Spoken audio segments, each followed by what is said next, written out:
Karl Marx, A Guerra Civil na França, Editorial Boitempo, edição 2011. Capítulo A Guerra Civil na França, segundo rascunho.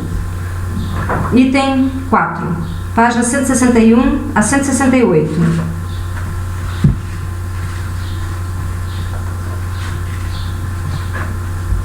Item 4. Início da Guerra Civil. A. Revolução de 18 de março.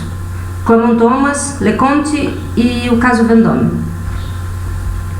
O desarmamento de Paris, como uma mera necessidade da trama contra-revolucionária, poderia ter sido efetuado de forma mais circunspecta e em um momento mais conveniente, mas com uma cláusula do urgente tratado financeiro, dotado de um irresistível poder de atração, ele não pôde ser adiado, nem por um segundo. Thiers tinha, portanto, de testar suas forças em um campo da T. Ele deu início à Guerra Civil ao enviar Vinoy, o Descendessaire, à frente de uma multidão de Sergent de Ville e de alguns regimentos de linha em uma expedição noturna contra as colinas de Montmartre. Tendo sua perversa tentativa fracassado diante da resistência da Guarda Nacional e da confraternização das tropas com o povo, Thiers comunicou aos guardas nacionais sua magnânima resolução de deixar que eles continuassem em posse de suas armas, com o que estava certo de que eles acabariam por usá-las em apoio ao governo contra os rebeldes. Dos 300.000 guardas nacionais, apenas 300 responderam aos seus apelos. A gloriosa Revolução Operária de 18 de março apoderou-se incontestavelmente de Paris. O Comitê Central, que dirigiu a defesa de Montmartre e emergiu na aurora do 18 de março como líder da Revolução, não era nem um expediente do momento, nem o fruto de uma conspiração secreta. Desde o próprio dia da capitulação, pela qual o Governo de Defesa Nacional desarmara a França, mas reservara para si mesmo uma guarda de 40.000 homens para o propósito de submeter Paris. Esta permaneceu em alerta.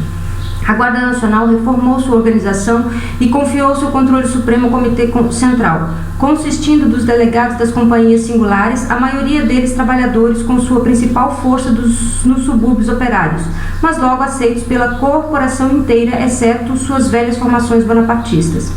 À véspera da entrada dos prussianos em Paris, o Comitê Central tomou medidas para remover a Montmartre, Belleville e La Villette os canhões e as metralhadoras traiçoeiramente abandonadas pelos capitulares justamente naqueles bairros que estavam prestes a ser ocupados pelos prussianos. Assim, ela salvou a artilharia que fora adquirida pelas subscrições da Guarda Nacional, reconhecida como sua propriedade privada na Convenção de 31 de janeiro e que assim ficaria isento de rendição geral das armas. Durante todo o intervalo entre a reunião da Assembleia Nacional em Bordeaux e o 18 de março, o Comitê Central fora o governo popular da capital, forte o suficiente para persistir em sua firme atitude de defesa, apesar dos provocadores e das provocações da Assembleia, das medidas violentas do Executivo e da ameaçadora concentração de tropas.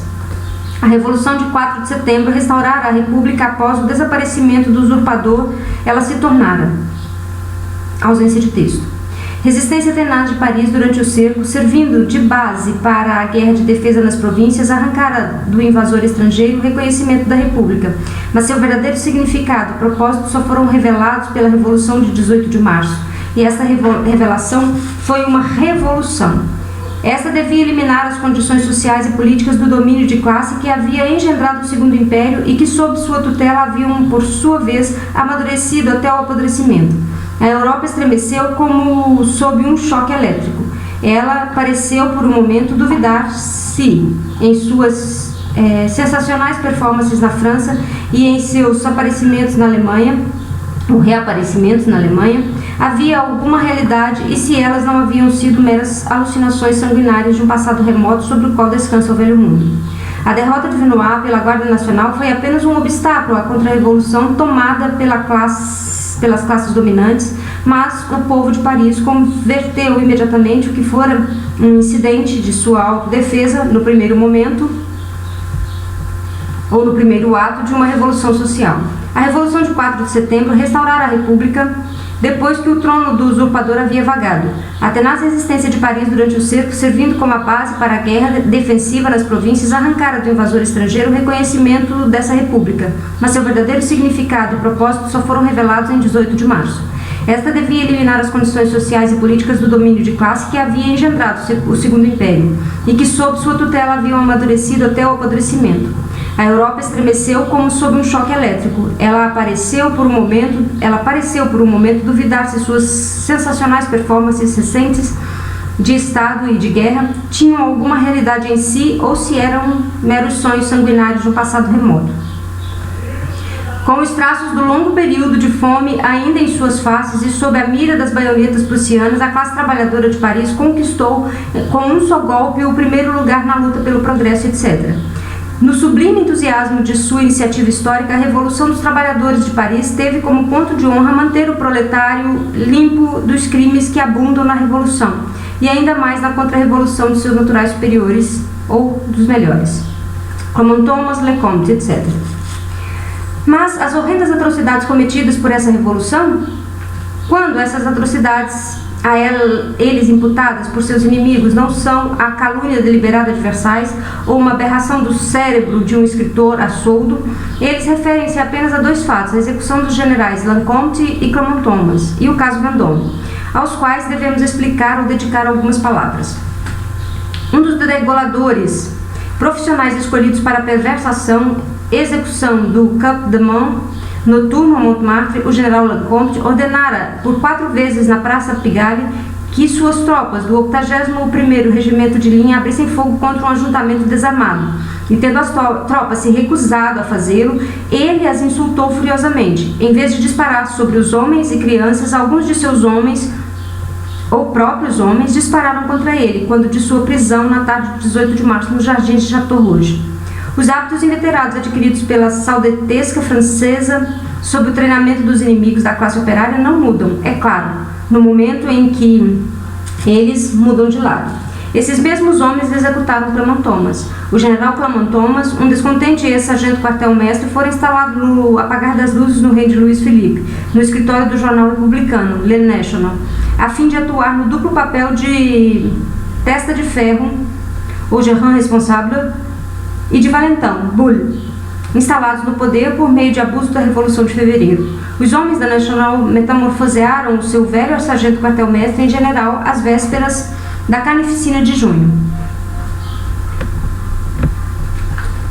da qual ele, como Jules Favre, foi um dos sinistros planejadores, convertendo-se depois em um dos mais infames carrascos dos revoltosos. Em seguida, seu generalato teve um súbito fim. Ele desapareceu apenas para voltar à tona em 1º de novembro de 1870. Um dia antes, o Governo de Defesa Nacional, aprisionado no Hotel de Ville, empenhou solenemente sua palavra Blanc, Florence e outros representantes da classe trabalhadora, prometendo abrir mão do seu poder usurpado e entregá-lo nas mãos de uma comuna a ser livremente eleita por Paris. Eles quebraram, obviamente, sua palavra de honra e deram carta branca aos bretões de Trochu, que substituíram os cursos de Bonaparte, para que caíssem sobre o povo culpado por ter acreditado na honra daqueles homens. O senhor Tramisier, sendo o único a recusar-se a manchar seu nome com tal quebra de juramento, renunciou ao posto de comandante em chefe da Guarda Nacional, ocupando seu lugar Clermont-Thomas. Durante todo o seu período de comando, ele fez guerra não contra os prussianos, mas contra a Guarda Nacional de Paris, provando-se incansável em arranjar pretextos para impedir seu armamento geral, em instigar seus elementos burgueses contra seus elementos operários, em eliminar os oficiais hostis ao plano de Trochu e dispensar sob o estigma da covardia daqueles mesmos batalhões proletários cujo heroísmo impressionou recentemente seus mais inveterados inimigos. Clermont-Thomas sentia-se orgulhoso por haver conquistado sua permanência ou preeminência como inimigo pessoal da classe trabalhadora de Paris. Apenas poucos dias antes de 18 de março, apresentara a Leflore, ministro da Guerra, um plano de sua própria lavra para acabar com a fine flora nata da Canaille de Paris. Como que, assombrado pelos espectros de junho, ele teve de surgir na cena da ação após a derrota de Vinoy, na qualidade de um detector amador, ou detetive amador. A Comuna Central, nota 2, lapso do autor, leia-se Comitê Central. Tentou em vão salvar esses dois criminosos, Lecomte e Clermont-Thomas, do selvagem linchamento do qual os soldados que o praticaram e os operários de Paris foram tão culpados como a princesa de Gales pelo destino das pessoas que morreram esmagadas no dia de sua entrada em Londres. Jules Favre, com seu patos forjado, lançou suas maldições sobre Paris, o covil dos assassinos. A Assembleia Rural macaqueou histéricas contorções de sensibilier, o sensibilier. ou sentimentalismo. Esses homens jamais verteram suas lágrimas de crocodilo senão para derramar o sangue do povo, aproveitar-se de respeitáveis cadáveres como armas na guerra civil foi sempre um truque favorito do Partido da Ordem. Basta lembrar de 1848, quando por toda a Europa foram ouvidos seus gritos de horror pelo assassinato do arcebispo de Paris, Denis Auguste Affray, nota da tradução, pelos insurgentes de junho, enquanto eles tinham perfeita consciência, a partir da evidência de uma testemunha ocular, o senhor Jacquemin, o vigário do arcebispo, de que o bispo fora baleado pelos próprios soldados de Cavaignac. Nas cartas enviadas a Thiers pelo atual arcebispo de Paris, nota da tradução, Dirk Bois, um homem sem nenhuma veia de mártir, percebe-se uma arguta suspeita de que seus amigos de Versailles eram homens bem capazes de se consolar de sua esperada execução no violento desejo de atribuir a um ato tão amável à comuna. Porém, quando o grito de assassinos cumprira sua parte, Thiers o descartou ao declarar do alto da tribuna da Assembleia Nacional que o assassinato fora uma ação privada de uns poucos indivíduos obscuros. Os homens da ordem, os reacionários de Paris, tremendo diante da vitória do povo, como diante de um sinal de retaliação, ficaram muito impressionados com os procedimentos adotados, estranhamente distintos de seus próprios métodos tradicionais de celebrar uma derrota do povo. Até o sargento de ville, em vez de serem desarmados e encarcerados, tiveram as portas de Paris escancaradas para sua segura retirada a Versailles, enquanto os homens da ordem não só foram deixados ilesos, como puderam se reunir calmamente e ocupar os baluartes no próprio centro de Paris. Eles, obviamente, interpretaram a indulgência do Comitê Central e a magnanimidade dos trabalhadores armados como meros sintomas de consciente fraqueza. Isso explica seu plano de realizar, sob disfarce de uma demonstração desarmada, aquilo que, 4 dias antes, os canhões e as metralhadoras de Vinois não haviam conseguido. Partindo dos bairros de luxo, uma urba desordeira de cavalheiros, tendo em suas fileiras todos os perfis Crevé e encabeçados pelos homens mais íntimos do Império, os Rickeren, os Kotlogon, H. de Pen, etc., pôs-se a marcha aos brados de abaixo os assassinos, abaixo o Comitê Central, viva a Assembleia Nacional, agredindo e desarmando os guardas nacionais que encontravam em seu caminho. Quando enfim desembocaram na Praça Vendôme, tentaram, sob gritos insultuosos, desalojar os guardas nacionais de seus postos e romper forçadamente o cordão de isolamento. Em resposta aos seus disparos de pistola, foram feitas as regulares sommations, ou equivalente francês ao procedimento inglês da leitura do Rio At. Mas estas se mostraram ineficazes para conter os agressores. Então, a ordem de abrir fogo foi dada pelo general da Guarda Nacional. Nota da tradução, Jules Bergeret. E os revoltosos se dispersaram em fuga desesperada. 2 guardas nacionais foram mortos, 8 gravemente feridos, e as ruas pelas quais passaram os sediciosos ficaram tomadas de revólveres, adagas e varapaus, o que deixou evidente o caráter desarmado de seu protesto pacífico. Quando, em 13 de junho de 1849, os guardas nacionais de Paris fizeram uma passeata realmente desarmada, em protesto contra o pérfido ataque a Roma pelas tropas francesas, Chagarnier, o general do Partido da Ordem, ordenou que os manifestantes fossem atacados a golpes de sabre, pisoteados pelos cavalos e mortos a tiros. O estado de sítio foi declarado, novas leis de repressão, novas proscrições, um novo reino de terror instaurou-se. Mas as ordens mais baixas da sociedade arranjam essas coisas de outro modo. Os fugitivos de 22 de março, sem ser perseguidos ou molestados em sua fuga, nem tampouco tendo sido chamados posteriormente a depor perante o juiz de instrução, puderam, 2 dias mais tarde, promover outra demonstração armada sob o almirante Cessé. Mesmo depois dos grotescos fracassos desse seu segundo levante, permitiu-se que eles, como todos os outros cidadãos parisienses, pudessem testar sua força nas urnas para a eleição da comuna. Ao sucumbir nessa batalha sem sangue, eles ao menos purgaram Paris de sua presença mediante um sossegado êxodo, arrastando consigo as suas cocotes, os lazarones e as outras classes perigosas da capital. O assassinato dos cidadãos desarmados em 22 de março é um mito que até mesmo Thiers e seus rurais nunca ousaram difundir, deixando-o exclusivamente a cargo da área de serviço do jornalismo europeu. Se alguma falta deve ser apontada na conduta do Comitê Central dos Operários de Paris em relação a esses homens da ordem de 18 de março até o momento de seu êxodo, ela está em um excesso de moderação que beira a fraqueza.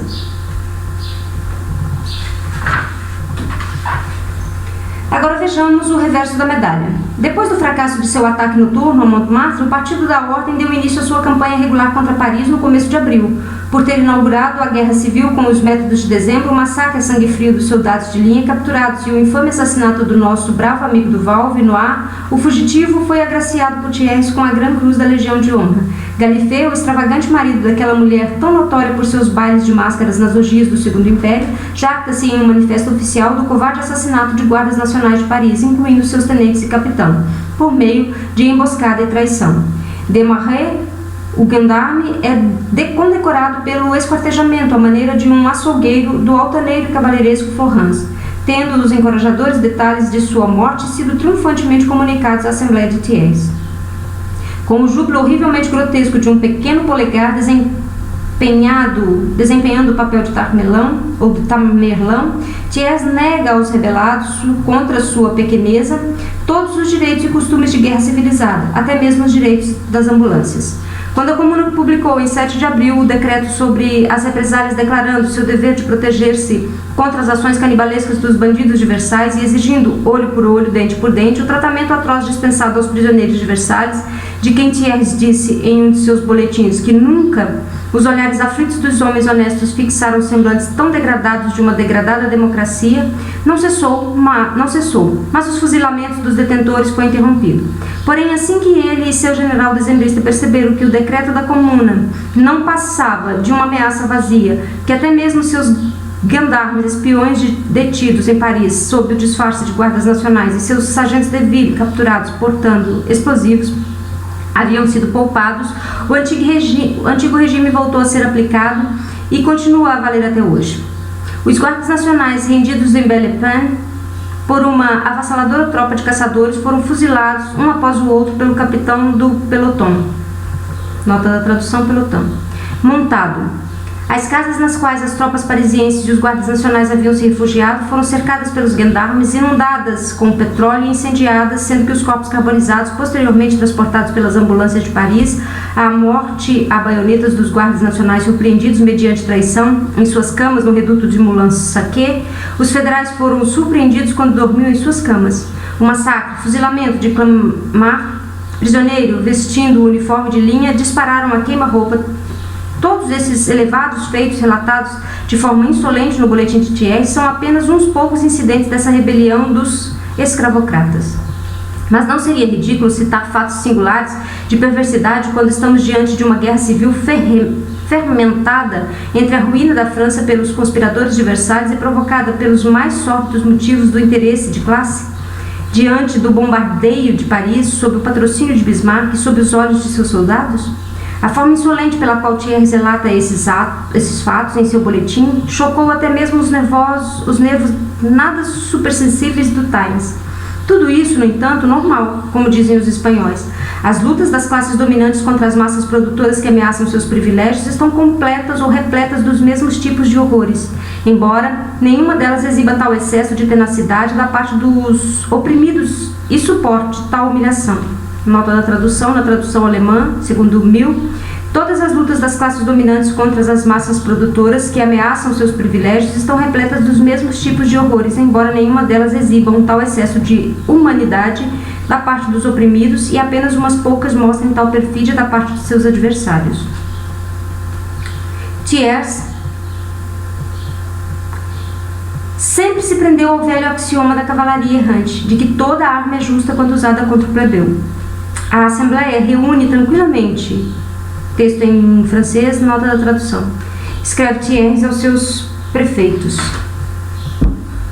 O caso Belle-Épine. O caso Belle-Épine, próximo a Villejuif, deu-se assim. Em 25 de abril, 4 guardas nacionais foram rendidos por uma tropa de caçadores montados que exigiam sua rendição e a deposição de suas armas. Como não puderam resistir, eles obedeceram e foram deixados ilesos pelos caçadores. Algum tempo depois, seu capitão, um virtuoso oficial de Gallifrey, chegou a pleno galope e disparou sobre os prisioneiros com seu revólver, um após o outro, e retirou-se com sua tropa. 3 dos guardas foram mortos, tendo um, cujo nome é Sheffer, sobrevivido gravemente ferido, levado posteriormente para o hospital de Bicêtre. A Comuna enviou para lá uma comissão a fim de tomar o depoimento do moribundo, que foi publicado em seu Repart. Nota da tradução, relatório. Quando um dos membros parisienses da Assembleia interpelou o ministro da Guerra sobre esse relatório, os rurais abafaram a voz do deputado e proibiram o ministro de responder. Seria um insulto ao seu glorioso exército não cometer assassinato, mas falar sobre ele. A tranquilidade do espírito com a qual essa Assembleia suporta os horrores da Guerra Civil é relatada em um dos seus boletins Thierrys a seus prefeitos. Cita: a Assembleia reúne tranquilamente. Ela tem o Coeur Leger como Olivier. Nota da tradução,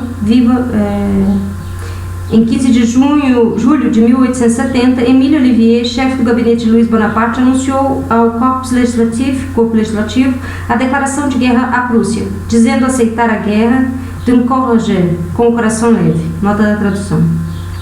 E o executivo demonstra, por suas façanhas gastronômicas promovidas por Thierrys e à mesa dos príncipes alemães, que sua digestão não é nem um pouco perturbada, nem mesmo pelos espectros de Leconte e Clermont-Thomas. O item 5, a Comuna, que está entre as páginas 168 e 173, será lido no próximo vídeo. Até lá, obrigada.